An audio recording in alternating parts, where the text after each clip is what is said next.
Hello sa'yo! Alam mo, ngayon may pag-uusapan tayong parang magic pero totoo. Gagamit tayo ng isang espesyal na salamin para maintindihan ang isang di kapani-paniwalang pagbabago. Game ka na ba? Tara! Sige, isipin mo to. Tuwing umaga, di ba humaharap ka sa salamin? Anong nakikita mo? Siyempre, ikaw. Yung pogi o maganda mong mukha, yung ngiti mo. Simple lang.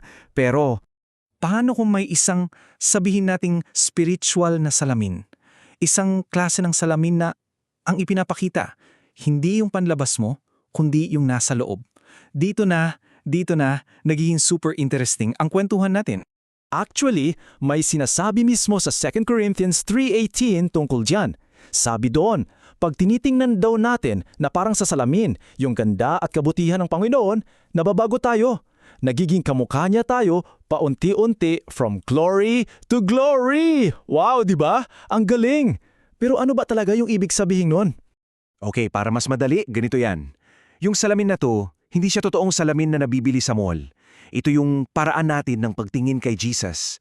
Pag iniisip natin kung gaano siya kabuti, pag binabasa natin yung mga kwento tungkol sa Kanya, para na tayong nakaharap sa isang napaka-espesyal na salamin. So kung may ganitong espesyal na salamin, anong makikita natin?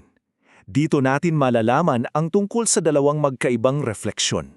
Kasi di ba, pag sa sarili natin tayo tumitingin, minsan, nakikita natin yung mga mali natin. Yung mga pagkakataong, ay bakit ko ginawa yun? Yung mga kahinaan natin. Nakaka-frustrate minsan, no? Pero, ito yung aha moment. Kapag doon sa espesyal na salamin tayo tumingin, ang makikita natin ay si Jesus. At sa Kanya, wow, walang mali, perpekto. Puro kabutihan at lakas. Siya yung ultimate role model natin. Okay, so ito na yung tanong na milyon-milyon. Paano nangyayari yung pagbabago? Hindi ito yung parang sa fairy tale na bipiti-bapiti-boo at biglang boom, nagbago ka na. Hindi, isa itong proseso, step by step. Tara, alamin natin yung steps. Ito yung glory to glory change. Step 1, tumingin kay Jesus. Yun lang. Araw-araw, focus ka sa kabutihan niya, sa pagmamahal niya. Step 2, habang tumitingin ka, may magic na nangyayari sa loob mo. Nababago ka kasi yung nakikita mong perfeksyon niya, yun yung nagsisimulang humubog sa'yo. And step 3, nagiging kamukha mo siya. Dahan-dahan, yung pag-ibig at kabutihan na nakikita mo sa kanya, nagiging reflection na rin sa'yo. Simple, di ba? At take note ha, sobrang importante nito. Ang pagbabagong to, nangyayari sa loob, hindi sa buhok mo o sa damit mo, sa puso mo, sa ugali mo. Nagiging mas mabait ka, mas matigas, mas mapagmahal, kasi yun yung karakter na nakikita mo sa salamin. Pero syempre, baka iniisip mo, grabe, parang ang hirap naman yan. Paano ko gagawin yan mag-isa?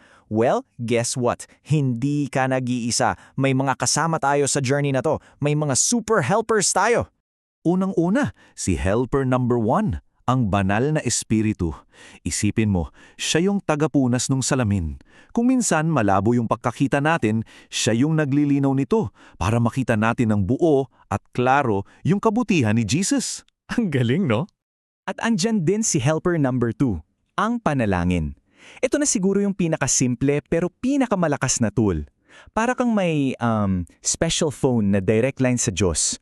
Habang kausap mo siya, lumalakas ka at mas madali mong nakikita yung nasa salamin. At ngayon, punta na tayo sa best part. Kasi baka isipin mo puro trabaho to. Hindi. Itong buong proseso na to, isa siyang masayang adventure. Ano ba ang resulta? Ano yung prize sa dulo ng adventure? Well, una, magkakaroon ka ng saya na sobrang saya hindi mo maipaliwanag.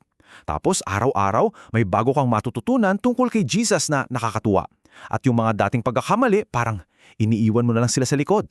At higit sa lahat, mapupuno yung puso mo ng pasasalamat at pagmamahal para sa Kanya.